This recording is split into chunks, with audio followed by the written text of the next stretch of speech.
All right. Tyler, I'm going to spotlight you for everyone. I There you see the go. Evans box in the background already. I don't know what's your name. Brett? Yeah, there it is. That's Thank you. awesome. Yeah, no problem. All right, so I'll start off. My name's I'm sorry. I just got one of those What'd you say? hybrids. Oh, really? They're sick. You're gonna have that forever. You're not gonna break that thing. And if you could break it, you're not gonna. So don't worry about it breaking. My name's Tyler Burke. I am the Evans product lead at the Dario, worldwide, pretty much. Everything product related about Evans, it's me. Coming from a product concept straight through beta and alpha testing, the complete full development on any Evans product, and straight through launch and post-launch. Heads living in the market, it's all on my desk, on my computer, in my house, just working from home. But yeah, that's who I am. Frank, want to roll out with your questions? Yeah, I gotcha. First off, thanks everybody for coming. The last one of this series. Thank you, Tyler, for coming. So yeah, everybody, welcome Tyler, graduate 2018, so not too long ago. Yeah, so let's hop into it, man. So you're originally from Long Island, right? Yep. Still on the island. Yep. And you know what led you to Oneonta? Oh man, great land of Oneonta. The honestly, it still remains true. Even when I applied to now, it's the best music industry program in the SUNY system. If you want to go for performance, different story, but that's okay. But it's what it is. It's an awesome all around music school, and I don't have a music education or orchestral or band background. So I was worried about ensemble requirements and sheet music and all that stuff, but I wasn't too worried about it. But Oneonta had a really great diverse selection of classes that you weren't required to take. You could take what you want to take, and that was the best part. Like Frank said, I graduated 2018, music industry degree. I double majored actually in computer art and focused in photography. I'm a concert photographer as well. And I also minored in audio, which I highly recommend to anybody. Anyone who's wanting to get into the music business and the music industry, take the audio classes, even if it's just audio one. It just gives you some sort of basic knowledge on how audio works and how you could record yourself if you're a musician, or even record others. You could charge people. You do a little side hustle and have a little makeshift home studio with like 2 mics and an interface, and you could charge money for it. It's little side hustles that make it, man. And working with people it's a great network. Yeah, so you say you do concert photography. So like, have you done any like big names? Right after I graduated, so Nancy Tarr, she's still there, right? Yeah, pretty much still. Nancy Tarr, oh, how does this work? How did this work? She knew someone or knows multiple people that do Bonnaroo. And I went to Bonnaroo as a concert photographer, and I had full access to the whole festival and was able to shoot that. So I've shot Khaled, Paramore. Wow, I'm blanking right now. It's a huge list too. Anderson .Paak. Those are the biggest names off the top of my head. But I've shot Periphery. I've shot Illenium. I shoot DJs primarily. For video, I do a lot of video work. That's the DJ side, and then the band side is photo, really. DJs, I've shot Illenium, Griffin, Seven Lions, Boombox Cartel, Said the Sky, a few others as well. Like, can't think off the top of my head though. That's awesome. I'm a big EDM guy, so you're just listing my entire playlist right there. yeah, man. Oh man, that's awesome. Yeah. So while you were at Oneonta, like what were some like classes you took, clubs you were a part of, stuff you did. Like, what'd you do to kind of keep yourself occupied up there? Um, the audio minor, once you get towards the later half of it, audio, it doesn't go to 4, does it? I forget. Whatever the last one is, whatever the last audio minor was, you have to be a TA. And you have to do X amount of hours a week. And that took up a lot of time. But I also worked on campus. I do stage rigging. I did stage rigging. I was a paid rigger in the college for the theater. And I took that knowledge and would help do the setup for O-Fest and do the fall concert in Alumni Hall. I love doing that. That was one of my favorite things to do, was O-Fest. And I used to shoot O-Fest too, actually. But yeah, that's definitely one of my favorite things. Between working on campus and TAing, it took up a lot of my time. And my photography, my major. Any art, and music for that matter. Any art, that whole building. If you have a purpose in fine arts, you will just live in that building. Amen to that. Yeah. Amen to that, man. So you graduated 2018. How soon after that did you like land your like what happened after graduation actually? Let's go that way. All right. Okay. You graduate May 2018, right? Yep. What take me, on your journey right after that. All right. We talked about this in the lobby before. Yeah. Connections. It's all about connections. A family member of mine is an HR manager at the Dario. The Dario is local. It's only about 15 minutes from my house, Farmingdale, New York. 90% of our products are made in the US. And all of our guitar strings are made right here, 20 minutes away.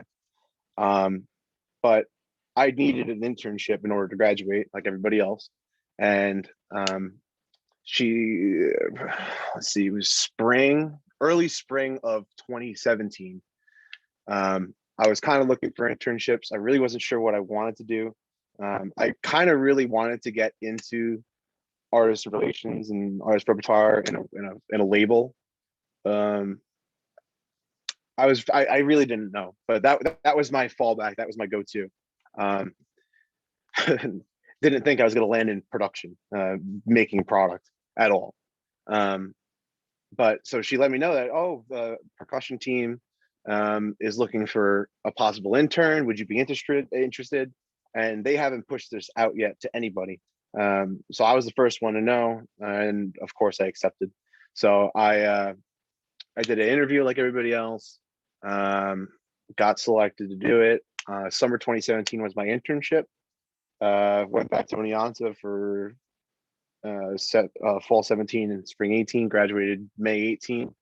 And I got a call the day before graduation asking when I graduate to go back. So I already committed to another job. Was one of my summer jobs in between semesters.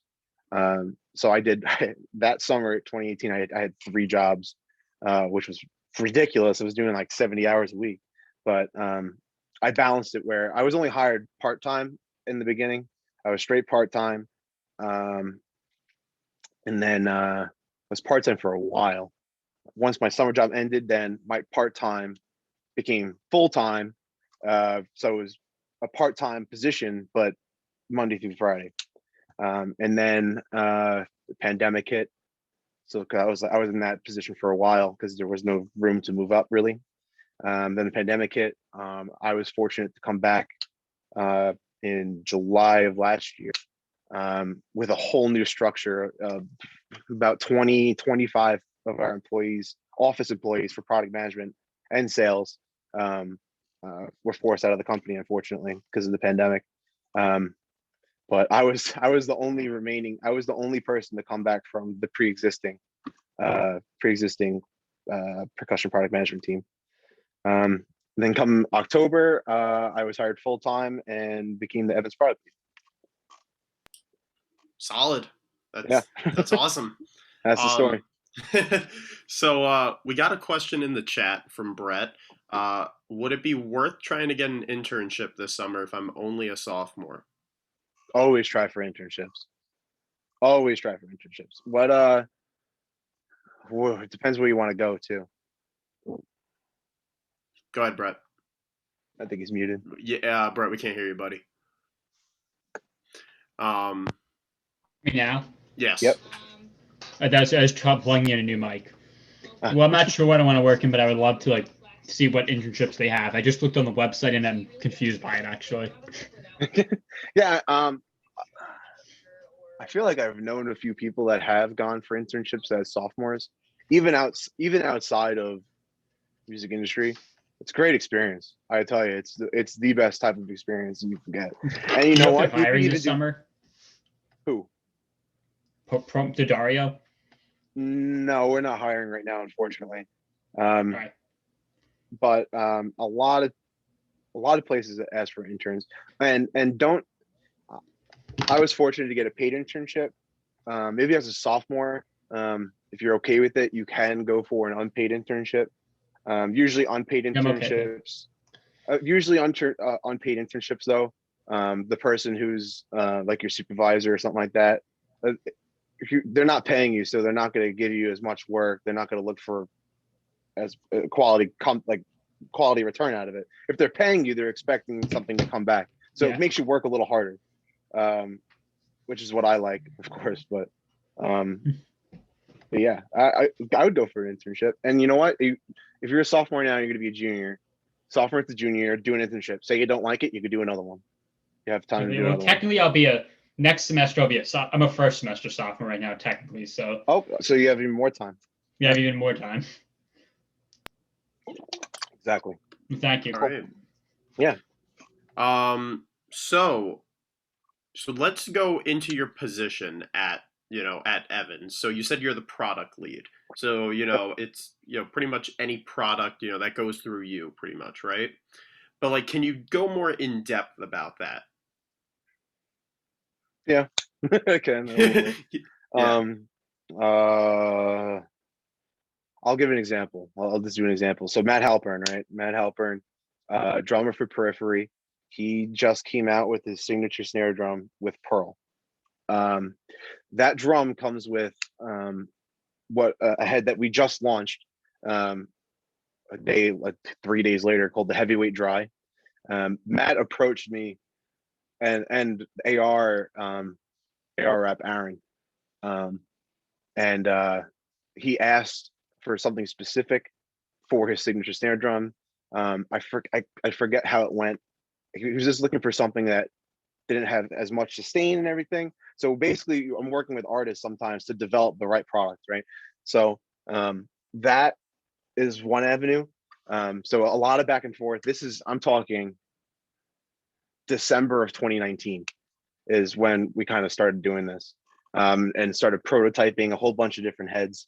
I myself can make them. I just don't, but I could submit like a very informal, an informal PDF that tells manufacturing what to make, and I could basically just make concoctions of drum heads and see what works, and see what helps fill a niche in the market and maybe fill a gap somewhere. But with Matt, Heavyweight Dry does fill a niche, but he really wanted it specific for his snare, and he wanted it to give the right sound to the snare he was developing with Pearl. So straight through January, February, and March, until COVID of last year, we're prototyping. Even after I came back, just keep prototyping, getting it right, dialing in the right settings and everything. And then eventually it launched. We basically sell the heads to Pearl, and Pearl puts them on his drums. So any Matt Halpern signature snare drum is going to have a Heavyweight Dry on it. That's great, and it's on my bucket list to get one of those heads, for sure. Cool. Yeah. It has a beast. It's crazy. It's almost as durable as a hard, not as quite as durable, but I still also need to get a UV head, UV1. Yeah, you do. I mean, heavyweight dry is UV though. Heavyweight dry. Oh, it is? Okay, good. All right. That's right. So we're in a pandemic, right? It sucks.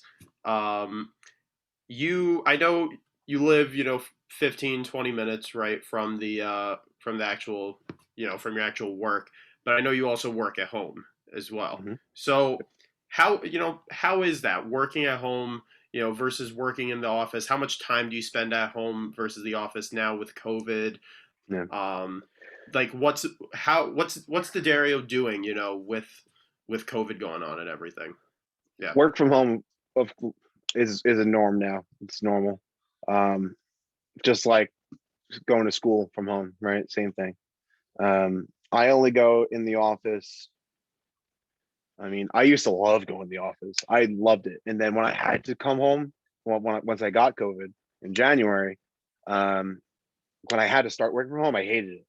But now I love it. So it's weird. Now I like working from home. Um, but I go into the office every Wednesday and Friday afternoon. Um, my role is very hands-on product, right? Prototyping, developing, is tangible. I have to be there on the factory floor sometimes, um, and I have to be there at some point during the week. I got to be there, so I like to delegate that to Wednesday and Friday afternoons. Gives me enough time to talk to engineering if it's something physical, getting samples that I've asked the floor to make, the factory to make, shipping out samples to. We use artists all the time for prototyping. Like, hey, let us know if this works. Let us know if that works. We do it all the time. Um, so I need to ship stuff out to them, and it's not something that comes from our distribution center. It's something that the factory made, and it's on my desk. Um, so yeah, it's a nice little dynamic for me. But there's a lot of people that are strictly work from home. Okay. Yeah. I wasn't expecting, like, would you say like a majority work from Yeah. home? Okay. Hmm. All right, cool. So, I'm trying to think what question to ask next. All right, what would you say, is one of the coolest things you've done with your job, or else a few of them. If you got a bunch, you can't pick just one. Some of the coolest things you've done thanks to Daddario and Evans. We do. We usually do them once a year. A really big video shoot. Like, I'm talking movie set stuff, like crazy, like like almost a six-figure budget. Um, some of them are nuts. We've done videos with Alex Rudding. Oh man, Eloy Casagrande. Uh, I'm drawing blank. Sour Thauer, who's not Evans anymore, but that's okay. Um, oh, there's so many. There's three others off the top of my head. Nate Woods, he's an awesome drummer, and a few others. But then we also did a crazy video with Dave Lamardo from Misfits, and a whole bunch of other bands that he's done. He's a tank of a drummer, um, and that was December 2019, and we we mimicked him going through. So our UV drum heads are legit UV coated, right? And it gets cured. The ink gets cured with UV light, right? So it literally looks like a UV light, and it just gets passed underneath it. So we took Dave Lamardo and basically put him in this in this jumpsuit and gave him a skydiving helmet, like he was getting passed through the UV tunnel, and it was astronomical. It was an insane video, and it came out great. It's an insane player. I remember Um, that. I remember that promo. oh, you've seen Yeah, it? yeah, Yeah. We got a question here. yeah. From Julie. Favorite set of heads. Okay. My favorite on my kit is E2. UV2 toms, UV EMAD on your floor tom and your 16s, UV EMAD on a kick, and then snare head is personal preference. Our most popular snare head tenfold is the HT Dry. My first personal favorite is the Genera. That head is just a classic sounding feeling head. I have, what else do I have on? I have an EC reverse dot on a drum, which is, if you could crank them up a little higher, and they have a patch on it, so you get a little more attack out of it. Concert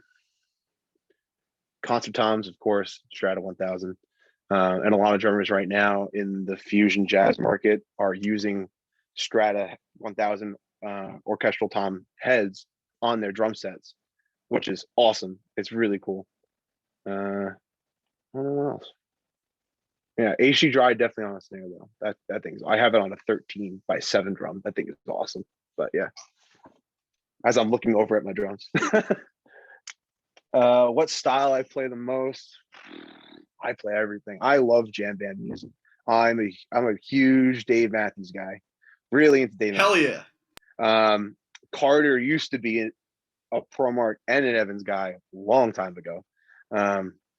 But he left Evans. I don't know why, but he left ProMark because the stick quality, that was prior to our acquisition of ProMark. I want to get him back though. I really want to get him back. I play that primarily. I love playing over electronic music. Like it's a lot of fun. It's pretty expressive, especially kind of dubstep stuff. It's cool. I mean, it's straight 4/4, yes, but there's a lot of weird accents in there somewhere. Like they're hidden, and if you just play along, it's energy. Man. I love it. So. You ever seen Matt McGuire with Chainsmokers? I have not. I've tried to get in. I've tried to get into that. Because I know he drums for them. I think he's their music director or supervisor or something. Music director live, yeah. Yeah. He I was talking to his tech for a little bit, but I was like, they were at the Barclays Center. I don't remember when, 2019 sometime, and I was like trying to get in. Like I couldn't get it though. Sometimes the shows are too big. Oh, that's what it was. I tried to get into a Justin Timberlake show. I couldn't get that. That was too big. The Chainsmokers one, it was like a hometown thing, so they had too many people. I guess I don't know if that was just an excuse, but I tried. One of my favorite music industry moments. I'm gonna go back to that question before, not because of my job really. I guess I didn't go for work, but it's through a connection I made, kind of through work. I went to Millennium at the Garden. All access. They're all drummers. Millennium Live has a full touring drum set. They have full touring drum set, 2 snare rigs, taiko drums on the sides. They're really cool. So I've been like sending them products and getting our names on the stage. Millennium they were just buying sticks from like Guitar Center in 2018. And then I got him on the active grip sticks, the black sticks. So now that he uses active grip sticks. And Evans is kind of dabbling into the electronic market a little bit. Can't really speak on that. That's all I'm going to say. Into like electronic drums ish. And I'm going to try to work with them to develop something. It's pretty cool. Okay. So you talked about connections, networking. Let's talk on that a little bit. So networking's huge. We know that. Huge. Yeah. So what advice do you have for, the prospective, students over here about to enter the industry, with regards to networking? What advice can you give? Respectfully introduce yourself to every single person. But don't be like you're gonna drive yourself. Like I do this, I do that, I do that. You have to casually, respectfully introduce yourself to everybody. I introduced myself to Griffin. You know who Griffin is, right? I introduced myself to Griffin at Bonnaroo. Since I had all access, I don't remember where I was going, but I was right next to where I was like a catering tent, and I was just walking by, and I walked like this, and I didn't even realize it was Griffin at first. And I turned around, he wears a jersey that says Griffin on it, and I'm like, wait, that's Griffin. I was like, oh shit, that's Griffin. So I went back and I was like, I'm sorry, I'd hate myself if I didn't introduce myself. And I was there as a concert photographer. So I introduced myself and I said I work at the area and I shoot bands and DJs, and I had to give them my card. I just had to. Even if it didn't go anywhere, it's fine. But yeah, respectfully introduce yourself to everybody, but don't be a hog. Don't be a hound. Can you think of any skills you have cultivated on the job? Communication skills, huge. Um, which class? Pinatos was it music communications? Is that the class? Is that Pinato's class? I think. You don't know? Yeah, that class was the best class I took. That's the best class in the entire music industry program. He's an amazing teacher. He's a great drummer. He has endorsements, so he knows how to professionally work with companies and all that. Yeah, he's excellent to learn from. He's a great guy. So, kind of touching on that, like certain professors, that you had here at Oneonta, like what were some certain classes besides, music communication that you just mentioned, but any other classes that you really like that you got a lot from, or anything you learned from certain professors that has really stuck with you that like you now apply, to your everyday life That with like now apply that you now apply, or else you started applying from right when you heard it, with your professional life. music communications, 100%. Um, I'm like drawing names in every single class. Early class, intro class, contemporary. What was the name of it? It was a Jeremy Wall class. I don't even remember the name of it, but it was a Jeremy Wall. I don't know if he's still with Oneonta. Yes, contemporary issues. That's what it was. That class was awesome. There was a legal issues class.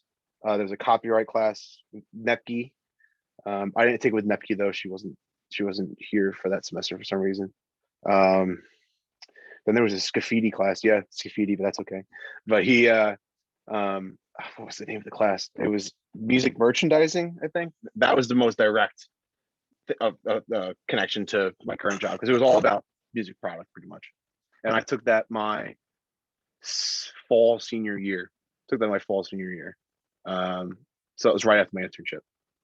So it kind of worked out together pretty nicely. So, what would you say, like, maybe you wish you saw, you wish was added to the music industry program here? Maybe.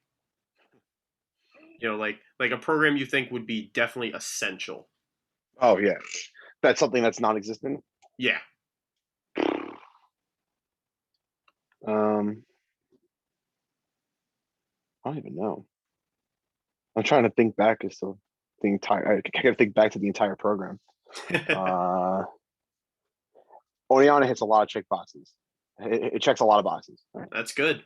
Like a lot of boxes. And if you don't check those boxes for yourself, that's okay because everyone goes to different avenues, right? It's true.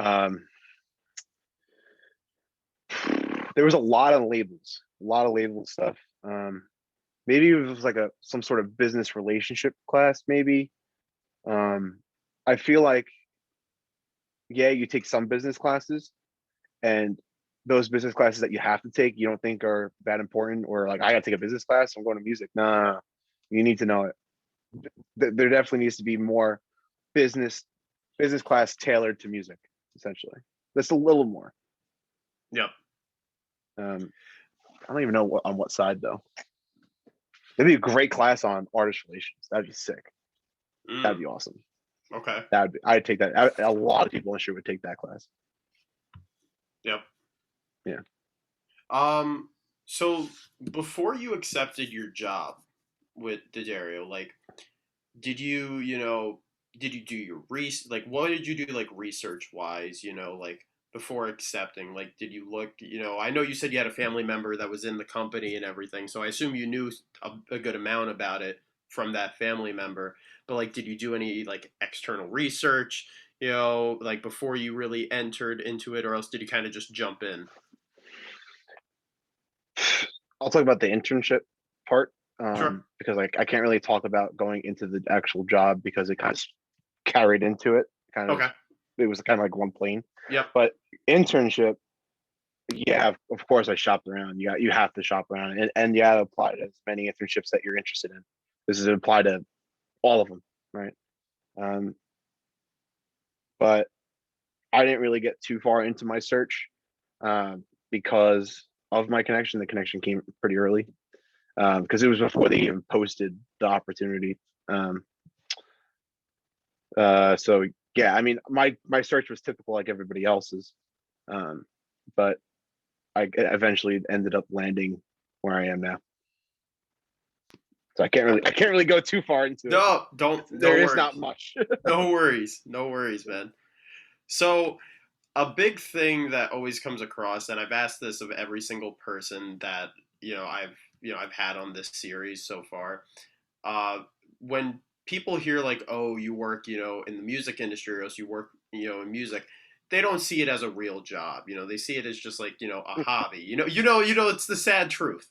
And what about like your friends, your family? Like, I know you said you had a family member in there, but like, the rest of your family, like how supportive were they, in your choice that you're going to go into the music industry in some aspect? It's a full-time job. I mean, what more can you ask for, right? Yeah. I mean, I'm very fortunate that my family is insanely supportive of whatever I do. Literally everything, anything that I would like to do. It's like, that's all for you. If you want to do it, go for it, right? Always supportive. Where was I going with that? I don't even remember. I don't even remember where I was going. But yeah, my whole family is very supportive. Some people be like, "Oh, you're selling drumsticks. Like, how can you make money selling?" I'm like, just the same way that there's a vice president of Trident gum, right? Or paper clips. I work with companies where people are, and they great money, and all they do is sell rubber. They sell rubber. Like, people, I'm sorry, that's boring. Like, I don't know how people do it. Like, I would not go into manufacturing. Like I said, it caught me off guard that I landed in manufacturing in some aspect, but it's in the music industry. And I work with a lot of really cool people and have a lot of really, really, really cool connections. But yeah, I work with people that, well, like I work with 3M, tape provider. People are designated just to sell tape. It's crazy, man. Like, and they make probably more money than me. So it is a career. There's careers for everything. And when I started working at the Dario, like, I really noticed that, like, oh, people get paid salaried to work to sell product that's like very like common held stuff, and they get paid well. So it's not, don't be discouraged that, oh, I'm going to go into the music industry, you're not going to get paid well. It depends on what side you are in the music industry, I guess, right? But yeah. Yeah, for sure. So what would you say is like the highlight of your job? Like, what would you say, the most enjoyable part? One of my favorites is prototyping. That stuff's fun. I'm working on some really cool stuff right now, that will hopefully see the light of day by the end of this year. And products that have just changed the market I've worked on. UV2, a branch off of UV1. UV1 changed the market. UV2, I had my hands on. There's a few others, but most notably what I'm working on right now that I've been working on for 2 years now, a long time I've been working on this. It's the matter of getting the right formula for things, combinations of stuff, to make something that is trying to fill a niche, and maybe solve a problem, in the market. That's the, I forget what class I took, but maybe it was that Scafidi class, where you can't make a product that doesn't solve a problem. It won't sell. You need to make a product that will solve a problem, because then it will sell. Because oh, I break my drum heads too easy, too quickly. My coating flakes way too fast. UV2 is the solution for it. So every product needs to solve something in the market in order for it to do relatively well. So prototyping is easily one of my favorite things, and working with artists, prototyping stuff.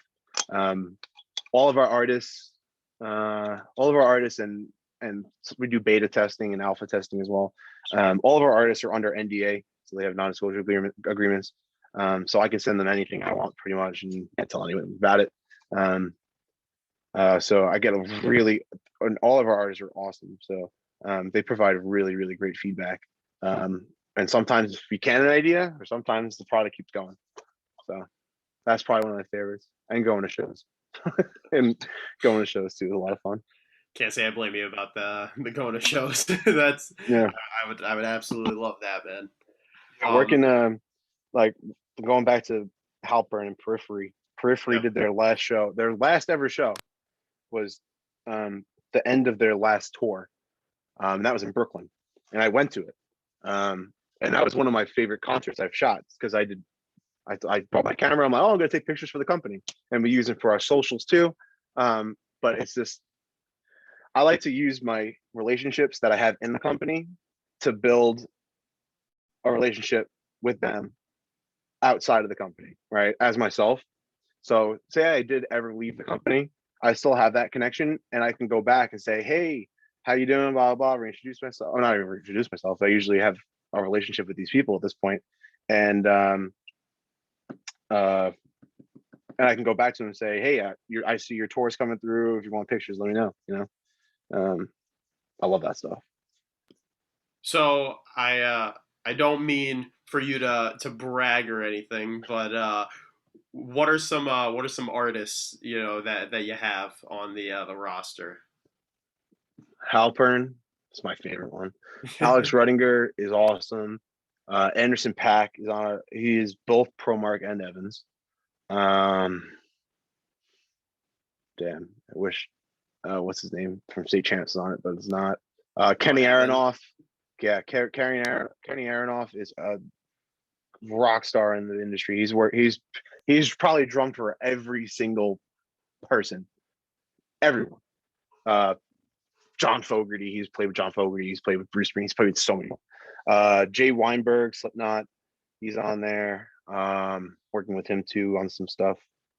Larnell Lewis, his brother, what's his name? His brother is the drummer for who did the Super Bowl halftime? The Weeknd. It's drummer for the Weeknd. Well, his name is Ricky, right, or something like that. Ricky Lewis, yes, Yeah. Ricky Lewis. That's him.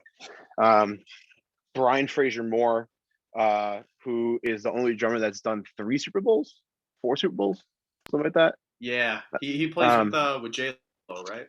He does. No, he does. So he's part of musical director Adam Blackstone's band. I forgot what the name of the band is called. But Adam Blackstone is an amazing musical director. The guy is a genius. He's the musical director for Justin Timberlake. So Brian Fraser Moore has played in his band. So he's played on shows like The Voice. He's done the Super Bowl 4 times. One with Christina. He used to be Christina Aguilera's drummer. Did a tour with Jay-Z, but not as Jay-Z drummer, as Justin Timberlake. Co-headline tour. There's a handful of others too. Who else on our roster? Carter McLean's coming up. What else? There's so many. I'm drawing a huge blank right now, but there's a lot of them. There's a lot of cool drummers. For those of you that don't know, I'm gonna geek out for a second. Carter McLean, drummer for the Lion King, insane drummer, just insane feel. You can't replicate that. It's just oh my god, it's insane. He is, and he's got like a cult following. It's pretty funny. Yeah, he really does. He really does. I took 2 lessons with him privately, and I ran into him on the Metro North one day coming home from the city, and we had a conversation just about drums for like an hour on the train ride. He's such like a nice guy, but he's so blunt and honest, which I appreciate so much. Like he saw my form and he's like, "What the hell are you doing? That's crap." Fix that shit, man. Yeah, exactly. Yeah, no, I don't think I haven't met him yet. I haven't yet. Hopefully soon. We'll see. Oh, such a nice guy, but extremely blunt and honest. If he does not like something, he'll let you know. I rather that than lie, honestly. But who else? Annika Niles is on our roster. Oh, she's great. Uh, I met her. What's his freaking name? KJ Salka. He's on our roster. KJ Salka is the drummer from, Pendulum, the group Pendulum. He's a drummer from Pendulum. He's drummed with Excision. He's drummed with Millennium. He's a self-producer himself. He's a good friend of mine. Big rolling artist. Really big rolling artist. Who else? There's a few artists I want to get, but we don't have yet. But yeah, there's a whole bunch of them. Ben Thatcher's on there. Who's the drummer from? Maybe that's him. I think that's who'd you say before? Oh, Casey Cooper's on our roster now. Oh wow, I haven't heard that name in a while. Casey, yep, the YouTube that guy Yeah. from YouTube. He's like one of the biggest YouTube drummers out there. Yeah, I know. I used to watch him religiously. Yep, he's on our roster. Sounds Like a Drum. The channel Sounds Like a Drum. Yeah. Ben from Sounds Like a Drum used to be my role 10 years ago. He used to be the manager actually for Evans. There is no manager for Evans right now. So that kind of falls on my shoulders, but Gotcha. Who else? That's some big names right there. Yeah, those are very, very big. Omar Hakim is on our roster. That's a big name. His signature pearl snare it's purple, but it's like oxidized aluminum. I don't even know. It's not painted purple. It's the metal itself is purple. It's sick. It's really cool. I don't know who else, but yeah. Yeah, that's awesome. You just name dropped all my idols right there. We were with BIOS too. BIOS in the marching world. A lot of DCI groups. Oh yeah. Tim Jackson, Tim Fairbanks. What's the holster? McAllister? I don't know what it's called, but working with them right now. Yep. System Blue. Scott Johnson. Mm-hmm. I don't live in the marching world, so I don't really know. I'm not huge into DCI. I want to get more into it. Just because it looks awesome. Yeah. But I think Mike marched in DCI. I think. Right? Yeah, he was Mike Morales, who we just had last week. He was in Jersey Surf. Gotcha. Thought so. Yeah, but speaking of Drumline, I want to say thank you for sending a bunch of stuff for us to try out. Yeah, absolutely. So guys, Tyler was very kind last semester to send us up a bunch of Evans gear. It's sitting in the Fine Arts building right now. Gave us some practice pads that he designed, double-sided, not released to the market. We're pretty much the only people that have them. Series, we'll be trying them out. When we get back in person. We should try them. Yeah. We definitely will. They're also mountable onto the harnesses, which are really awesome. So I can't. Julie was playing on it today. There you go. And then he also sent us some new heads, a bunch of sticks, some other little stuff, towels, stuff like that. Appreciate it, man. 100%. Yeah, it's cool so stuff. Yeah, for sure. I'm a little sad that I'm not going to be here next semester to actually really use it, but take one. All right. I'll grab one before I leave. I don't know where this one went. I don't know. Oh, that's funny. So I got one last question for you before I open it up to the audience if anybody else has anything. And I told you this in the lobby, but when you first came to Oneonta, what was the original goal? What is did the you, question I didn't want to answer. And too bad. You're gonna have to answer it now. An appropriate answer, and you can't tell me otherwise, is I didn't know. That's fair. That's completely. I mean, a lot of people go to college and they have no idea what they want to do. I knew I wanted to work in music somehow. It was before I got into concert photography. What really sparked my interest was shooting shows with Mike. I started shooting shows with Mike, really. That's what I really got into. And that kind of branched me into like, this is fun. Like, I really like this. And it's something, and both avenues relate to each other, right? Yep. it's photography, it's concert photography, right? You're putting it together. And they work hand in hand. Yeah. I'm actually, I sometimes I just DM people. I'll just DM, see what happens. I followed this media company, Acre Media, and I DM'd them, and they followed me back on Instagram, and we started talking. I swiped up and replied to like one of their stories or something, and they're the media agency. They're kind of small, but they're the media agency that shoots EDC Las Vegas. Oh, that's sick. Yeah. So I'm trying to get into that. That's a dream of mine to go there, man. Oh. Yeah, but I gotta say, I'm too used to going to shows with access. I can't stand a crowd anymore. I'm not good at that anymore. But going into Oneonta, I had no idea. I really didn't know. And I don't think I knew until I graduated. Really. That's fair, man. I really didn't. I knew it had to be something with music. That's it. Yep. And you know what? Sometimes that's fine. That's completely fine, because if you narrow yourself, if you're too narrow-minded, you just have the blinders on, so like I just want this one thing, other opportunities are they're flying past you, right? So if you're trying to aim for just this one job out of 100 jobs where there's 99 other jobs open, and you only want that one job and you don't get it, you're gonna be bummed. So keep your eyes open, be open-minded, try new things. I know that sounds really cliche to tell people, but it's not. It's true. I always thought it was cliche. Oh, just try new things, get outside your comfort zone. It's so true. It's so freaking true.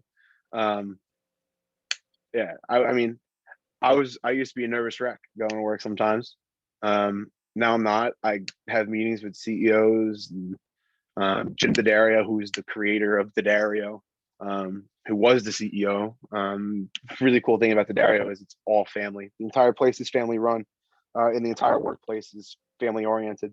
D'Addario was built on family and innovation, really. Jim D'Addario designed himself most of the machinery that we use today. I mean, you can't just go on eBay or like on a website saying I want to buy a string winder. You can't I can't just buy a drum head maker. Yeah. Everything we make is designed in-house by our own designated engineering team. Like I said, D'Addario is built strictly on innovation, and it's always our forefront. Which is why we do better than Remo. Which is why no, I mean, it's true. It's honestly true. When was the last time Remo came out with a head that's different besides colors? And come on. It's a nightmare for stores, the color tones, but yeah, they don't innovate at all, which is why a lot of artists are leaving, and they're too big. A lot of artists don't have great personal relationships with Remo. I'm just gonna shit talk. I'm sorry, but a lot of artists don't have good relationships with Remo because they don't know people there anymore.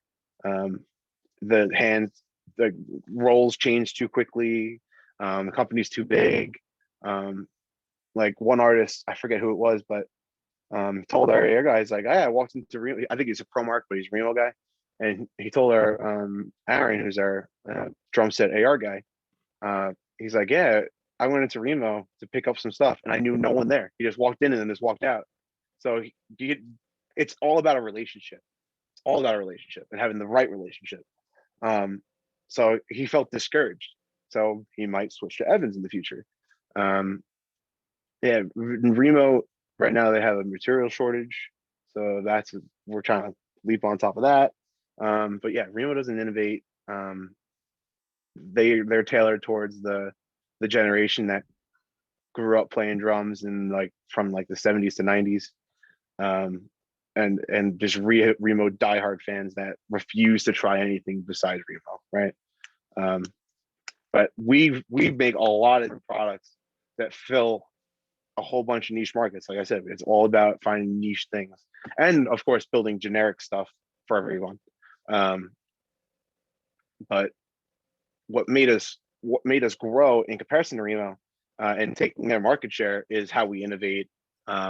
Like how many different snare heads we have, that different types of patches, different thicknesses. I give you the whole crash course on drum heads, and you had no idea that you could have every drum head has a specific list of ingredients, right? And that could be combined so many different ways. Let's see. That's my switcher. Coated for G14s. Yes, huge on sustainability. What is there? I like the G14s are just comfort me and like with rolls and stuff. yeah. EMAT, I used to play an EMAT heavyweight. I got a new drum set and now I don't have a heavyweight on it. But I used to play the EMAT heavyweight and that thing's killer. That thing is sick. But I switched to all UV heads.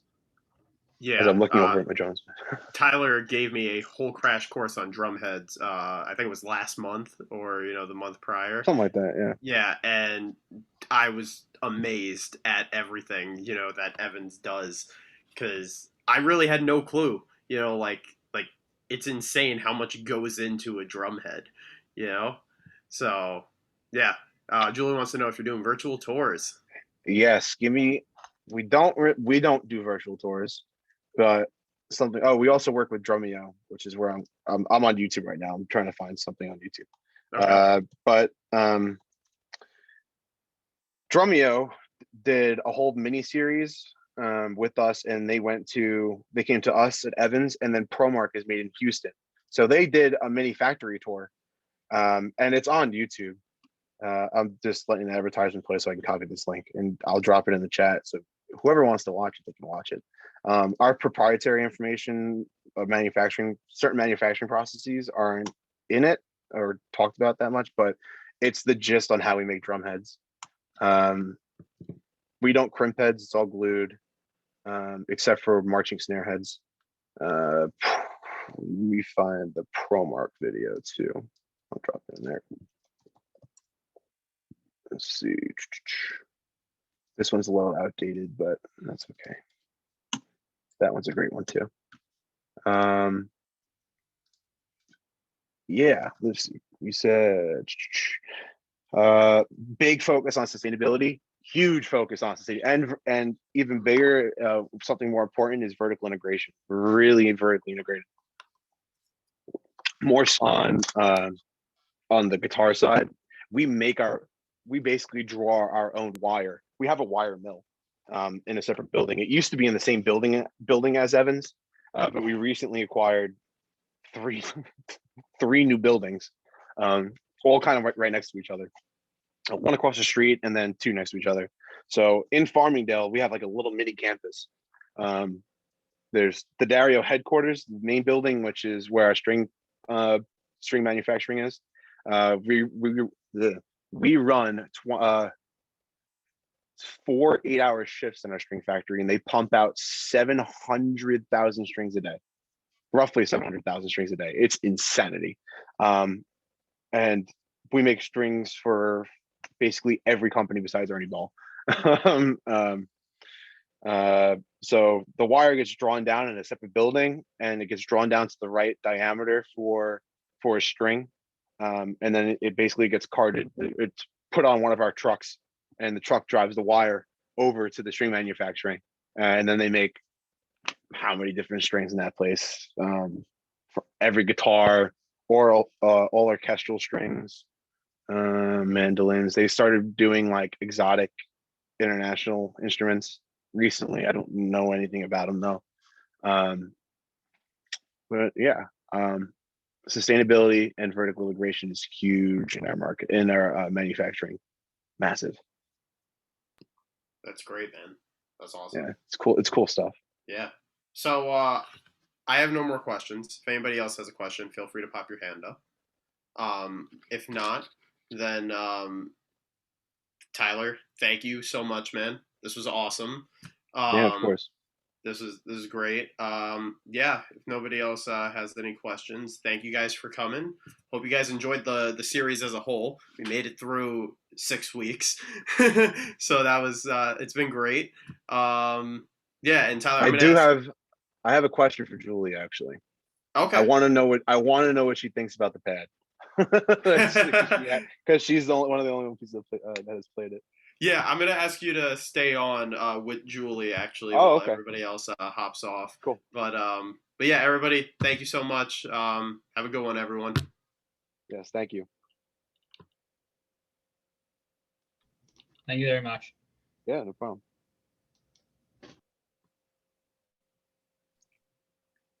Hello. Hey. Hi, Julie. Hey, sorry, I can't connect with video. My computer. I'm on a Mac Mini or a Mac. Yeah, Mac Mini, and I don't have a camera on it right now. Yeah, I had to. I dock. This is my laptop. I usually dock it. I keep it shut, but I don't have a webcam on my big screen, unfortunately. Yeah. Yeah, my computer died, or my computer battery died last week, and it's been, SUNY IT has had me under Nice.